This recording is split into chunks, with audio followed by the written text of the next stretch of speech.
The Bad Widow, How to Live After Loss with Alison Pena. I'm the producer and co-host at Alternative Health Tools, where together we discover and share new alternative health tools and resources from alternative healthcare practitioners and experts.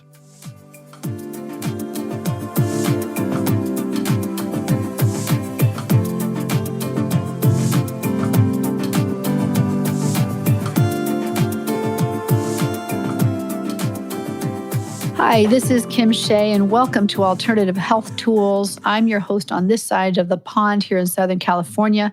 It's Tuesday, June 22nd, 2021, and we are coming out of the pandemic. I know I've mentioned several podcasts that we were in the pandemic, and I'm bringing it up because we will be addressing some of that today with our host. I'm really honored today to be able to speak with Alison Pena, and she labels herself the Bad Widow, and we're going to find out why.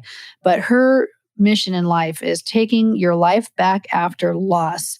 And she's covering the pandemic, business loss, job loss, divorce, death of a pet or a partner or a friend or a relative, pretty much anybody there, damage, poor relationships, grieving illness or aging. And I don't think we've left anybody out in that whole process. Almost everybody's going through something right now.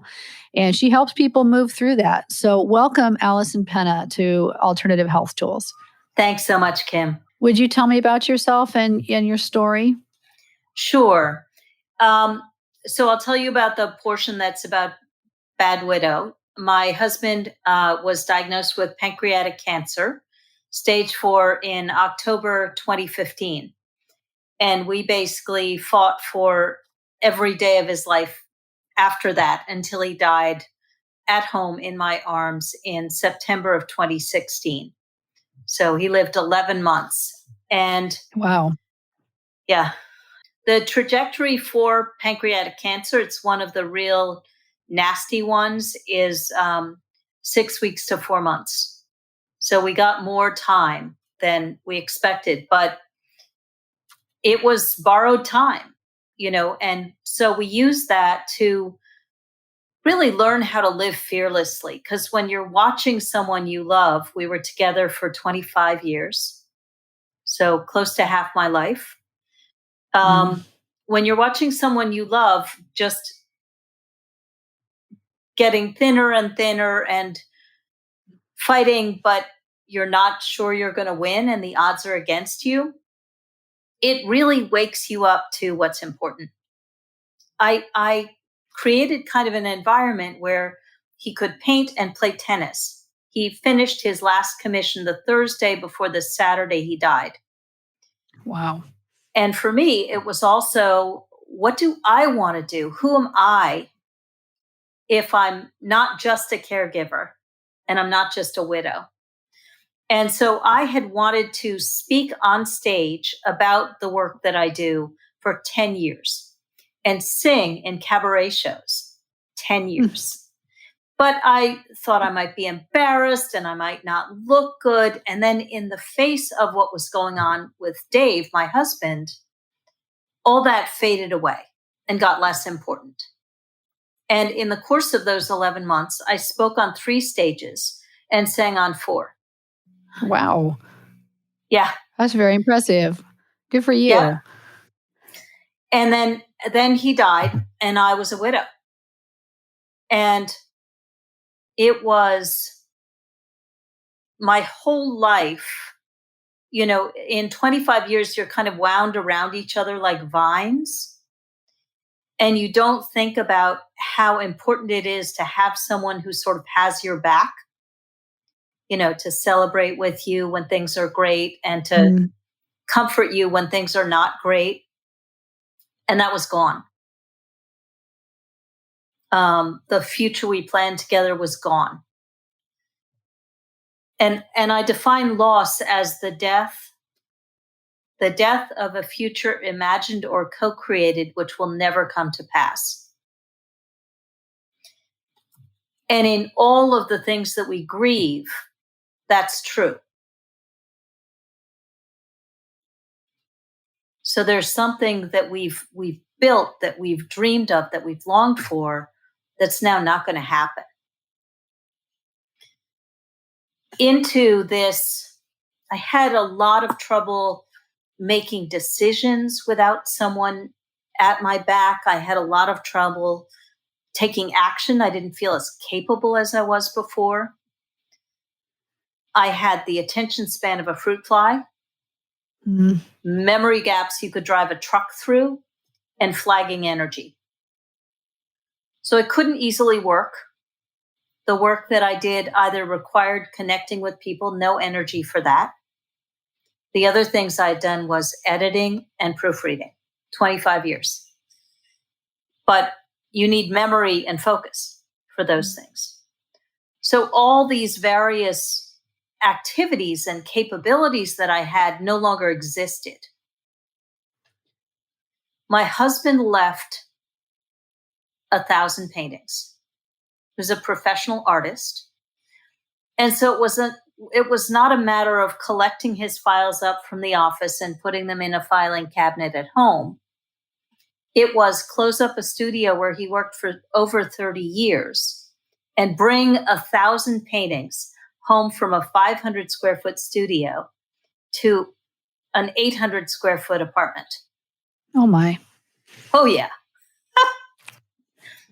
So if you think about after a loss, the emotional pull of the things, and then I brought home 1,000 of works that he had created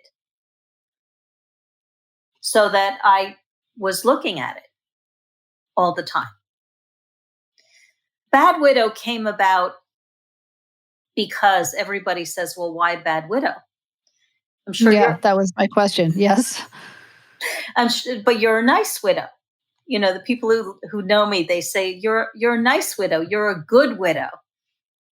And the reason Bad Widow was that into this really indecisive person that I became right after my husband died, people brought all their good ideas and their advice. The problem was that it was usually wrong. And what I discovered is that because people are so uncomfortable with mortality, even though we will all die, guaranteed. Yep. You know, nobody gets out alive. And no, they don't. Yeah. And yet people who didn't. So what happened is people who were frightened of their own mortality, they stayed away from me. And what I began to realize is that those people who wanted to support me and who were saying and doing things, they really meant well. They were doing the best they could. And they were giving me what they thought they would want in my situation. The problem was that they were usually wrong.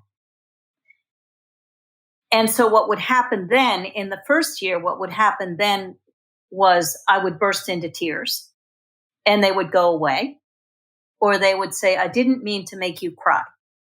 And I would think, I've got bigger problems than you. It was not you that made me cry. Yeah. Might have been some other stuff going on. Yeah. Might have been some other stuff going on. And in the face of realizing that basically people meant well, but they kept getting it wrong, what I realized was that I could be someone who could tell them how to get it right, because they wanted to support me and they wanted to give me what I needed, but I couldn't articulate what I needed. And so they couldn't deliver it. And so into that void, they gave me their advice. You must do this. You must do that. One of the things I hear a lot from widows is people are always telling me what to do, because a person who's just lost someone is not making decisions very easily or well.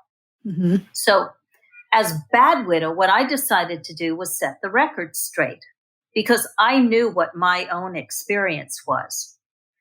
And I could actually communicate that in a way that would be really helpful.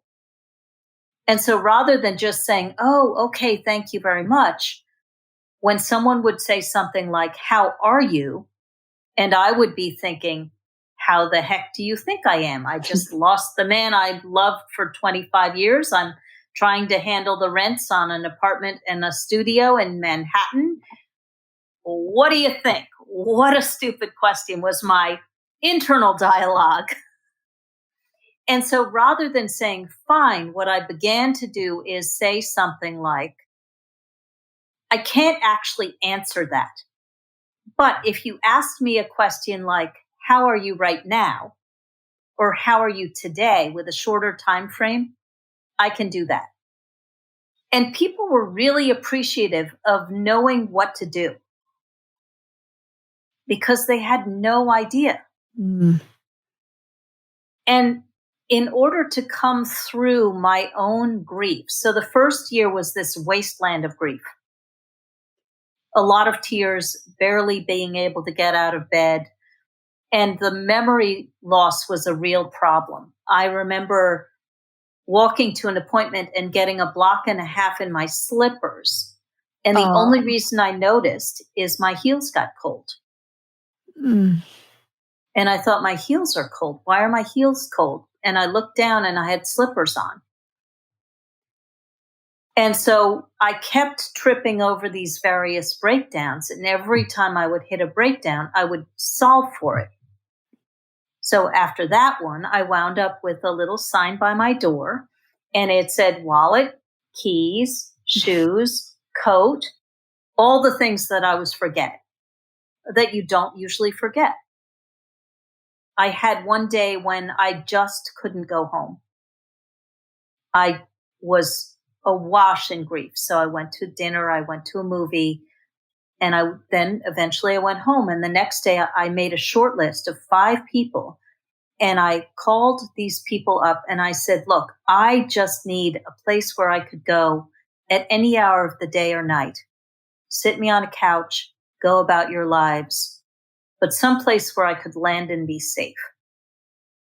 And 5 people said that I could come to their house at 2:00 in the morning if I needed to. Those are true friends right there. True friends.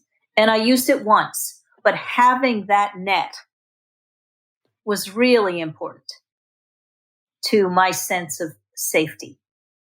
The first thing that happened was first I contracted and I saw less people, I did less activities.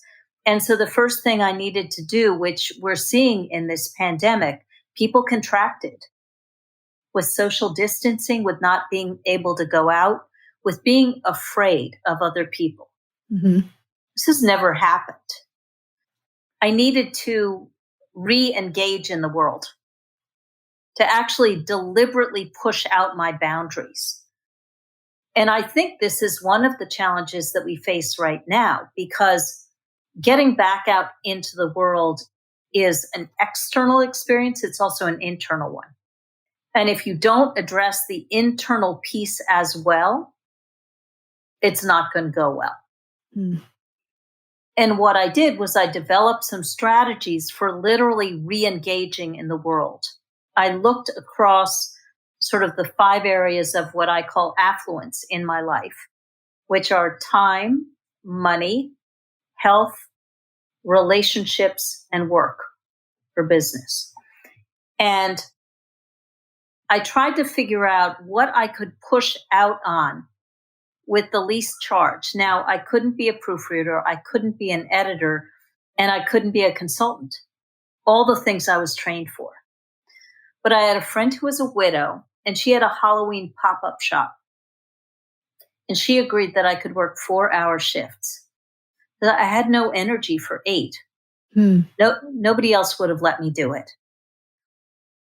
And I knew that I could hang a costume on a hanger. I could do that. And the point was not what I was doing, because I couldn't go back to what I was doing, but I needed to expand my horizons. And I needed to increase my capacity to both do activities and to be with people. Because both of those had contracted really significantly after my husband died. I just didn't have much juice. So re-engage was the first piece. And I began just doing that in all areas. And these are kind of I have 3 pillars that I went through to come through. Okay. And then the second thing was that I hear a lot, I wish I had my life back. But after any loss, you can't have that life back. It's a really rough truth. And it also provides freedom. So if you can really get that there is the life before and the life after, and it's not a new normal, it's actually a new life, because the person that you are after the loss is not the same person. One of the fairly amazing things that happens when we grieve a loss is that it rises up what really matters to us. Mm. Because if you know to your bones that life is short, then what would you be doing with your one short life? That's a great perspective. Yeah. Very valuable. And so this second piece that I went through was reinvent, because when you're with someone for 25 years, especially at the beginning of a relationship, you compromise a lot. Well, they don't love doing this, so I'm just going to do that less. Mm-hmm. And they like doing this, so I'm going to go along. And I had to sort of unravel that for myself and test things out, figure out what was his and what was mine and what was ours and what did I still want to keep and what was I going to let go of. Mm. So, for example, I love to do open mic in clubs. I did it a lot before I was married. My husband didn't love it. And slowly it dwindled down. And now I've taken it back. Oh, nice. Yeah. So I do open mics regularly, open mic poetry and open mic singing. Oh, that's awesome. Because one of the things that was so important was to take really good care of myself and incorporate self-expression. Just to remember that I'm a lot of things. I'm an entrepreneur. I'm a daughter. My husband left me his mother. Oh, So how I am, interesting. oh yeah. I'm primary caregiver for my mother-in-law because he was an only son. There's no other family here. And she's now 98. Mm. And it was Oh. complicated. You know, we had a really contentious mother-in-law, daughter-in-law relationship. Before Super he rough. passed?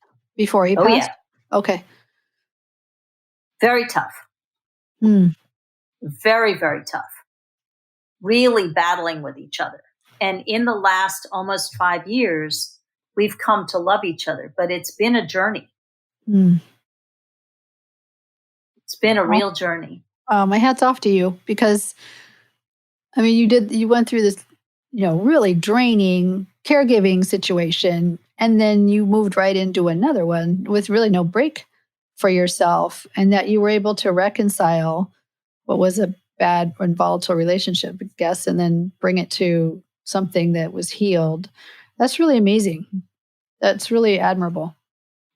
It took a little while for us to come back to each other because she was really mad at me. She thought that he died. Oh, okay. She, there's always this second guessing. If only we had done. Yeah. And so she thought, well, if we had done this or that, he would have lived. I see. Oh, that's rough. And, that just wasn't the truth. So it was actually about a year before we came back to reconnecting and really building this pretty amazing thing that we've, relationship that we've created at this point.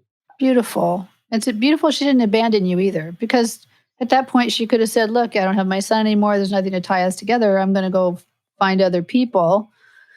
But she leaned on you. I think that's really says a lot about you. Yeah, I just planned her. May 5th was her 98th birthday. Jeez, that's great. Yeah. So I had a cake and her friends. We could only have 10 people, but you know, That's we, so admirable, really. and then the third piece, so it's re-engage, reinvent, and then the third piece is rebuild, because one of the things that happens is that people step up, they step back, and they step out of your lives. And one of the things I hear most often from people after they experience a loss is, I thought my friends and family were going to be there for me and they're gone. Mm. There's a strange thing that happens about time with loss. You get X amount of time to grieve. The only problem is that it takes longer than that. Yeah. So the first year was wasteland of grief. The second year was 0 to rage in 5 seconds. Hmm. And none of was under my control. And none of this is comfortable for anyone else to be around, you know? Yeah. So if you flare at work, there are consequences. If you flare up in your relationships, people leave. You know, and so these are real experiences that happen. So in the space of our support networks, people go away and they need to be rebuilt. But one of the things I started looking at is, we think about networks as just for business. I needed everything. I needed someone to go do exercise with. I needed someone to go out with. I needed someone to just come and be in my home. I had friends over. I couldn't get rid of the things that smelled like him. So I had friends come over and I retreated to the far end of the apartment and they took everything that smelled like him and threw it out for me. Wow. So there were so many things that I needed that I began to realize that networks hold us up in all areas of our lives. But we don't think about it that way. Yeah. And then I realized that, okay, well, what if I could look at my networks and figure out where the holes were and deliberately fill them? That's a different tact. Yeah. Yeah, because what we do is we wait for somebody to rise into that spot, but maybe they're the wrong person. So what if you chose the people who rise up? Then you wind up with this amazing network that really supports you in the way you need to be supported. How did you do that? Did you tell people, I need you specifically to fill this role? Or did you just do that mentally for you? Well, this kind of came into like reinvent and really clarifying what I wanted in order to ask for what I needed clearly. Oh, this was a magical thing that I discovered.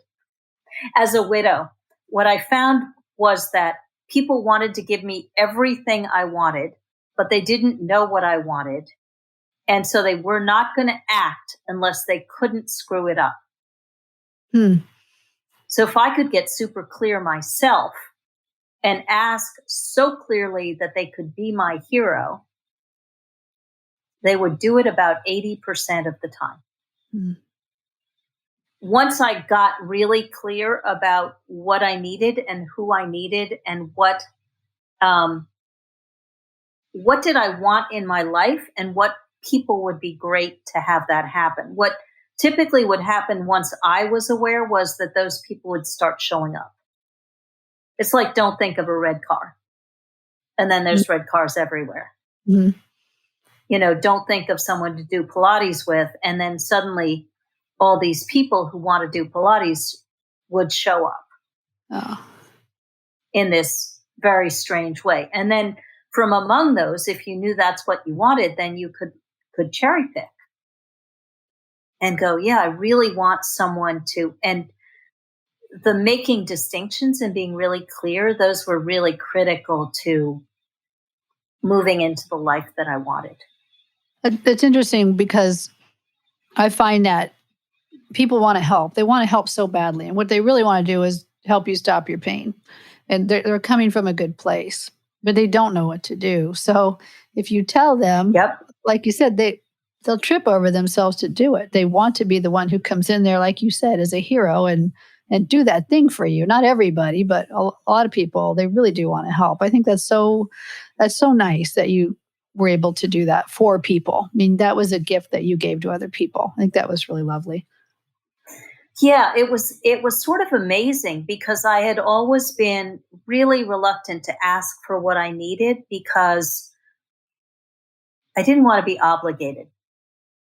And I think this is how people feel about asking for stuff.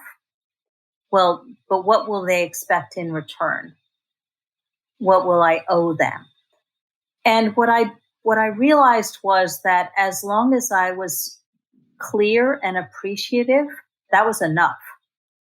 That was plenty. It was actually a balanced exchange. And I didn't have a choice to not ask because I needed so much. I mean, I was desperate for help in so many ways that it wasn't an option not to ask. That was a lot of growth for you then too, to push yourself. Yeah.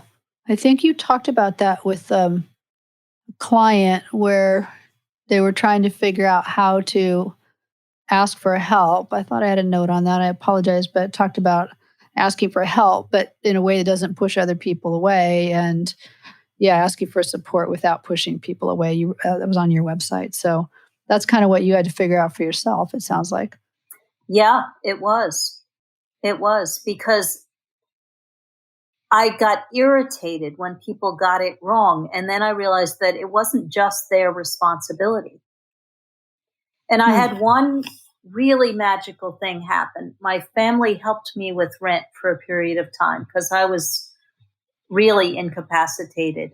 And it came to March. It was March 23rd. And my landlord called up and said, "Where's the rent?" And I said, "Oh, it's taken care of for a while." And she said, "No, that ended in February." And so it was March 23rd. I had no idea where the rent was coming from. I was still in quite bad shape. And I wrote a blog post, which is still on my website, called Grief, Brain, and Bills. And I wrote this blog post, and then someone who followed me, who was my college freshman roommate, messaged me on Facebook and said, "I'll pay your rent for March." How nice. And I had not seen her maybe for 15 years. Oh, boy.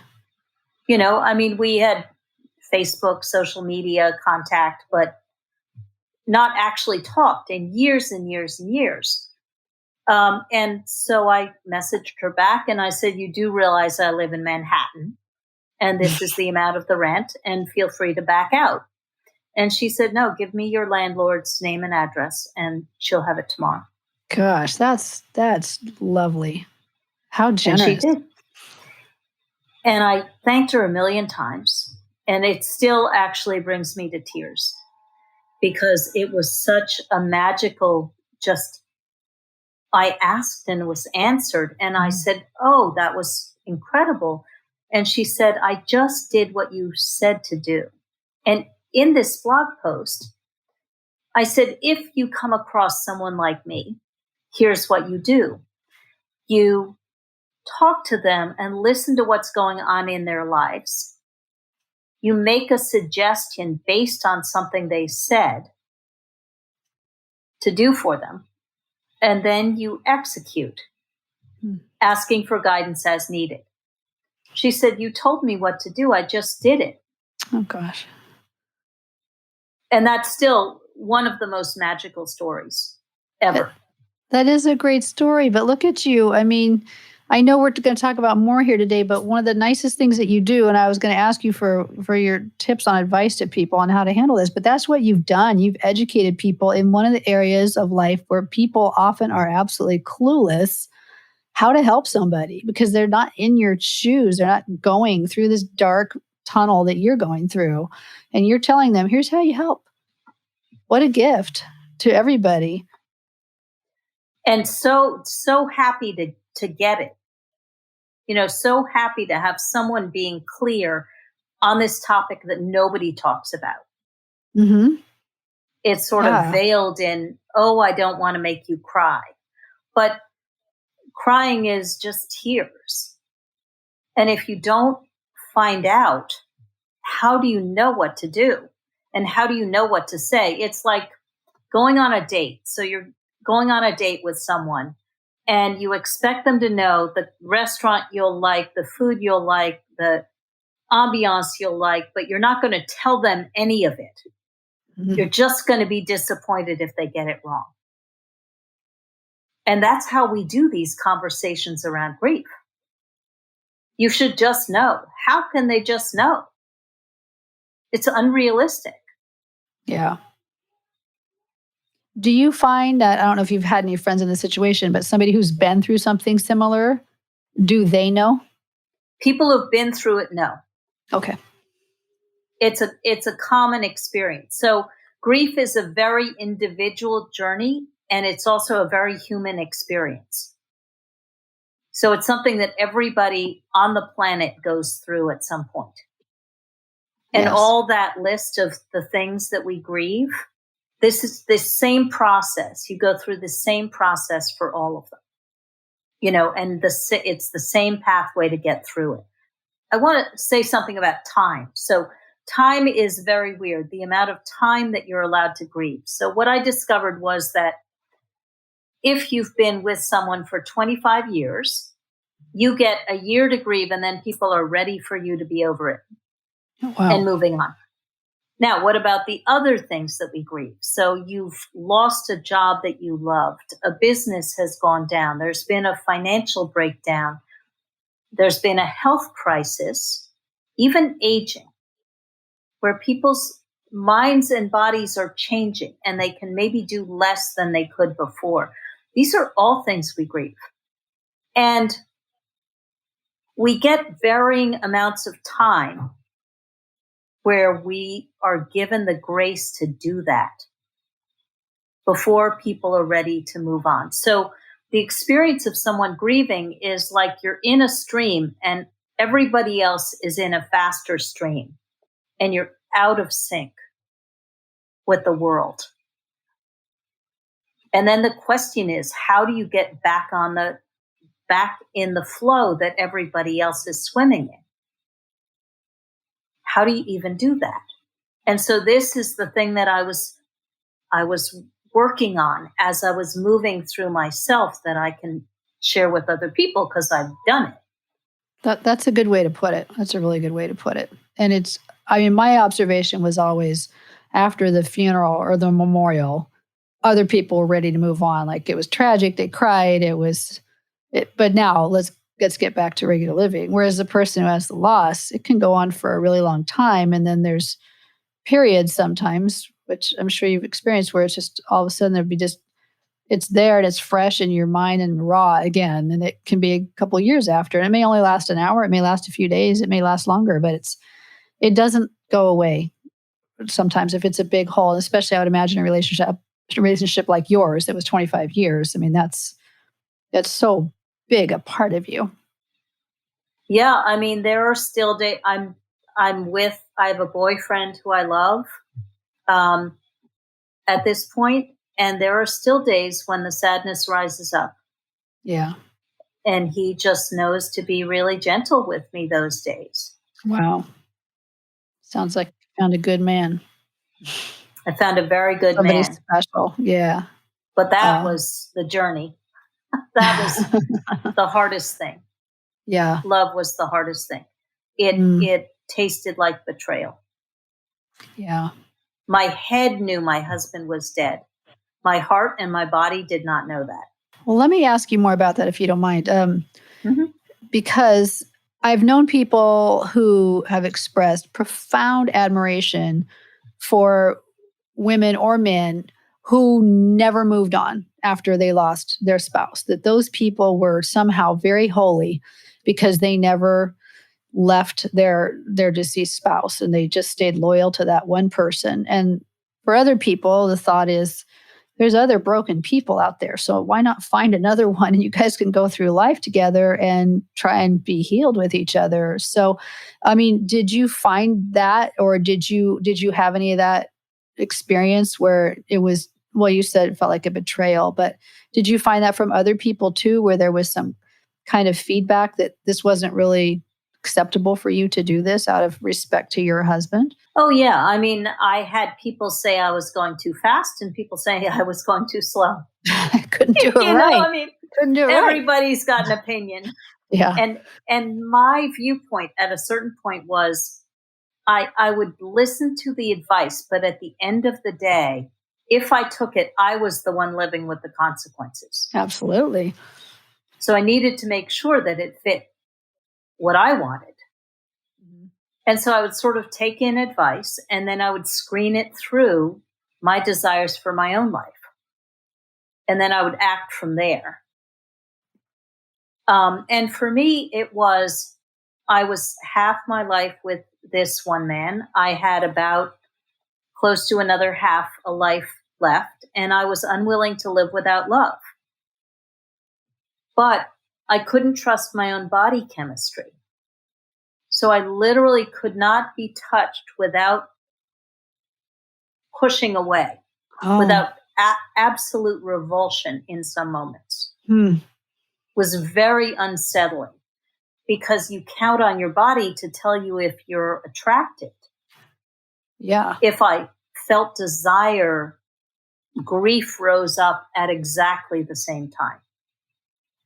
Was really, really one of the hardest things ever. And what I decided to do, because I still had really limited energy, was I decided that I was going to just start doing things with men. Just start bringing that back into my life. Intimacy was a completely impossible idea. I mean, I couldn't tolerate someone putting their arm around my waist. If I was kissed, I had a panic attack, full on. Wow. And I got on this dating app, Bumble, and I began looking at men and saying yes and no to talking to them. It was terrifying. The last time I had dated was when I met my husband in 1992, and it was 2018. Times have changed. My body is not what my body was 28 years ago, you know. Yeah. Yeah. I could not remember the name of the game of dating. And so I moved into this thing that I had no idea what I was doing. And I decided to use it to reinvent, to discover what I liked and what I didn't like. And so I wrote my profile like a marketing campaign because I wanted the people who weren't my people to deselect themselves. I don't like sandy beaches. So I put in my profile, prefer rocky beaches to sandy ones. What does that say? If you love Florida, not my guy. Good to know, right? Yeah. So those people clear. I didn't want to talk to. Yeah. I mean, I had no energy. By the time, and then I looked at the results. So I would get different kinds of men talking to me, and I made some doozy mistakes. But in the end, by the time I started dating and actually went out on my first live date, not just talking to people, I never met a single man who wasn't a great man. Oh, great man. That's valuable information right there. How to deal with that. Yeah. Yeah. It was really, really rewarding because I was so clear about all I wanted was for them to clearly see me and choose me as I was. So I had widow in there. If they had a problem with me being a widow, deselect yourself. Yeah. Huh. Yeah, you went about it very scientifically, and it sounds like it worked for you. That's pretty brilliant of you. Yeah. It comes with not settling. I wasn't actually willing. One of the things I hear a lot from other widows is that they don't like the loss. They grieve the loss, but they like the autonomy. Mm, And there's a real unwillingness to give up the autonomy.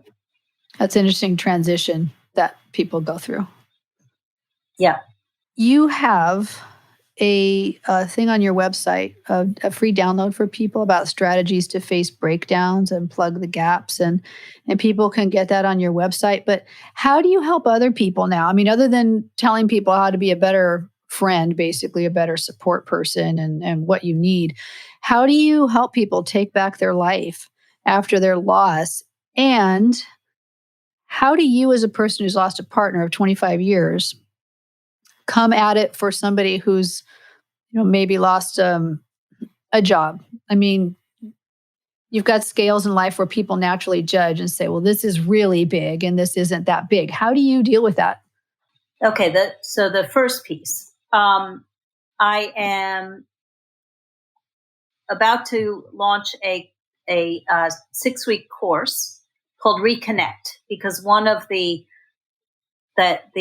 casualties of the pandemic has been we've become disconnected in our relationships. It's especially true for people after a loss, but this last year has been a year of so many losses in so many different ways, starting with death, but so many other things. So I'm going to be offering this course, which will cover a lot of what we talked about here. The other thing that I'm in the middle of doing is writing a book called The Bad Widow Guide to Life After Loss, Moving Through Grief to Live and Love Again. Nice. Which I'm super excited about. And that will come out in September. The second piece of your question, what about people who have experienced other losses? I had a friend who was getting divorced. She had recently gotten married, and she was talking to me about how she was grieving this divorce. And she said, oh, but I shouldn't be talking to you about this because yours is so much worse. And I said, not for you. Grief is valid. And the depth of anyone's grief is valid, no matter what they're grieving.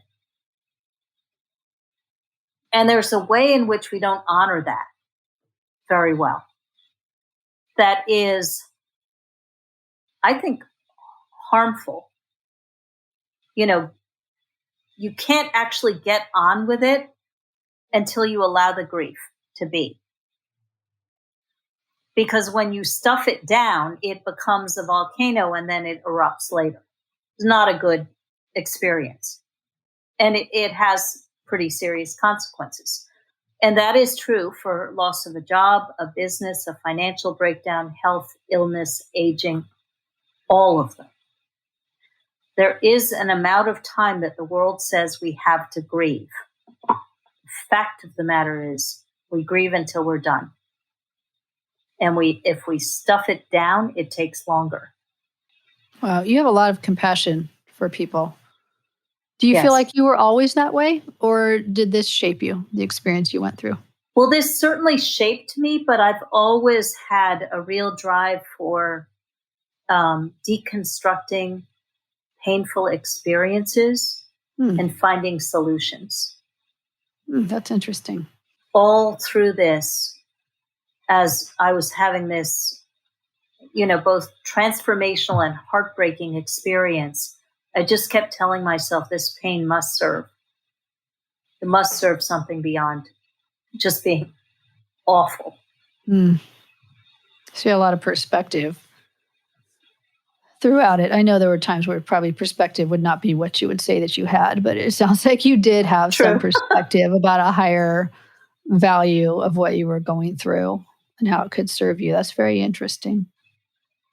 Well, Bad Widow came about because I couldn't find any resources that were from what I called in the raw. So there were lots of resources about how to handle the finances, how to declutter the home, how to make plans, how to have the paperwork all together. There was very little from when your world blows up, how do you center yourself again? Mm. How do you take back your life? How do you be willing to risk getting out into life again? Yeah. There was nothing I could find on that. So you're addressing that. So I decided I was that leader. I think that's so inspiring. I think that's really great. There's a huge need, especially after the year that we have been through. And I know I have a client who was looking for a grief support group, and I was trying to find one for her. And I noticed the grief support group was very explicit. It could only be for the death of a person. It could not be for the death of a pet or divorce or anything else. Those things, you are not welcome to join that support group. And I thought that was very interesting. And I can understand from the perspective of possibly the other people who are attending that they might not want to entertain the loss of your cat with the loss of their child. But it's really beautiful. Your point is that for you, this is huge. This is devastating for you. And therefore, you are grieving and you're entitled to your grief. Yes. I like that. Thanks. Yeah. So for people you've worked with before, what's one of your situations that you would want to share, a story you'd want to share about somebody you were able to help or felt like you were most impactful with? Well, I'll do a job loss one. This was a gentleman who was in his very late 60s, almost 70. He was working for a Fortune 500 in operations for years, decades, and lost his job and had been out of work for a while. And it was in despair, honestly. And he wanted another Fortune 500 operations job. And he started trying to go about it the normal way. But he was almost 70. So he had ageism against him. He had been out of work for a while against him. His mood was very bad. And we reframed who he was and what he was doing. So he started learning cryptocurrency. And by the time we were done, he was asked to teach in universities. He wrote some white papers on the topic. And in the middle of the pandemic, he got a job in operations in a Fortune 500 banking company. There's a success story. But we had to shift him through the grief of being older and people not wanting him as much. Yeah. Through the grief of losing a job. So there were multiple things going on that we needed to move him through. And basically what we did was we created a bridge, this new stuff that he was really excited about learning, and his old network of relationships with the Fortune 500 people connected them up to create him as a new offer, which they bought. Mm. So that's a success story. That is a success story. That's really nice. So what would be some tips that you would have for people, like if you were going to summarize it, what would be some tips you would have for people who have a friend who's going through any kind of a loss? What would you tell these people? I would say listen to them. What happened, listen to them. Suggest some area of support that you can do out of what they say, and then execute. I would say that grieving takes a long time and people disappear after the first year.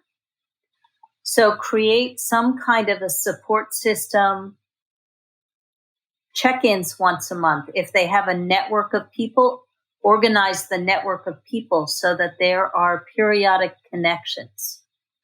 And don't worry if the person doesn't respond. They might not be able to. But there's a real appreciation for, in order to keep them connected to the fabric of their people who love them, those people will for quite some time have to keep reaching out. In the second year, everyone vanishes. In the first year, you're numb. In the second year, it becomes real that that person is gone and they're never coming back. And so it's devastating. It's newly raw. And in that moment, everyone vanishes.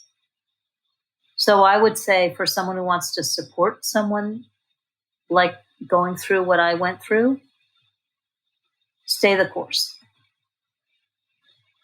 Okay. I like all your tips. I really do. They're really valuable. And one thing I wanted to point out on your website, you have a lot of your husband's art. It is stunning. It is your late husband's art. It's really, really beautiful. He really was quite talented. It's neat to see that, and that you have so much of it there too. That's really nice to, I mean, do you feel like you're honoring him in that way by having him as part of this whole thing? Oh, absolutely. Yeah. Absolutely. He was a beautiful artist. Yeah. Oh, it's gorgeous. You have one where it's two people sitting on the grass beside a wall, and it's just so lovely. He's really, really a very gifted artist. It was nice. So did you find that couples were a problem, maintaining friends who were couples? Was that a problem for you? Because you were suddenly now essentially single? Not necessarily, because Okay. my husband there are very few artists who are couples. So we didn't have very many friends who were couples on his side, Okay. which is where you tend to lose people. Mm-hmm. And I did lose some friends who had some friends of his who had girlfriends and things that had become friends of mine, but I wasn't able to maintain some of those relationships in the way that I wanted. I mean, you lose people or the thread stretches. Yeah. I'm pretty determined about keeping those people that I really love in my life. And so I will reach out and redevelop relationships if I realize that's what I want. That's even good. after years. I think that's really good. And I would think a lot of people right now, after what we've been through, I mean, not even the pandemics, but the politics coupled with the pandemic. I mean, there was just so much going on where friendships were just stretched so thin and to the ultimate breaking point for a lot of them. But realizing now the impact of being isolated from people and losing friends, it's a time for reevaluation. And again, I applaud your perspective that you knew this was something that you needed to fight for. And that's something that I would imagine for your clients, you're able to help them realize the value of maintaining those relationships that were really special and healthy in their lives. Yeah, that's why I felt like it was important for the offer that I come out with now to be reconnect, because I think that's what people are missing most. Yeah. And we don't know how to be with people. You know, the skill sets that were just natural, they're a little rusty, honestly. Yeah. Yeah. And you can get used to being alone. You can really get to where that's fine. You call the shots on everything and it's just you and only you all the time. But it's not a really healthy way to be. So it's nice that you're able to help your clients with that and to get back in that. It sounds like your workshop is going to be very timely. Yeah, the tipping point when people come to me most often is when their longing for more gets bigger than their fear of pain. I like that. So they have to move forward. Yeah. But they have to want. Yeah, you can't do it for them. Nope. Yeah. Yeah. Well, is there anything else you'd like us to know? I mean, I'm going to tell people where to find you. It'll be in the show notes, but I can tell you it's badwidow.com. And I have to say, you're an excellent widow. And I would think your late husband as your partner who is able to see you from a different perspective right now would just be so happy with what you've gone through and how you've come through it. And you haven't just stopped at yourself, but you're moving forward to try to make these experiences better for everybody. I mean, you're really a good widow and I think you know that, because you're really setting the bar for how to be to take care of yourself and to enable other people to take care of themselves. That's not something everybody knows how to do. I know when I went through a huge loss, I didn't know how to tell other people. And when people would text me and say, how are you doing today? I would say fine, because I didn't want to text the whole thing, and I didn't want to necessarily go into it or be a burden to other people. And what you're teaching other people is really so necessary. So we'll still call you the bad widow because you broke the mold is what you're doing. I get that part, but you really are making such a huge impact for a lot of people. And my hat is off to you.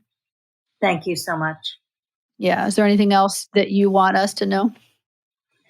I guess what I would say to someone going through an experience like this is trust yourself. At the end of the day, it's your life. And life is short and to be lived. So live it. Yeah. All right. That's great.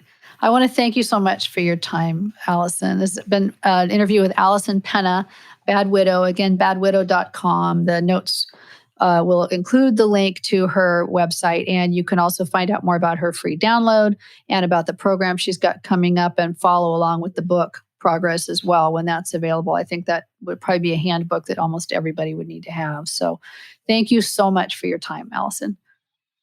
Thanks for having me.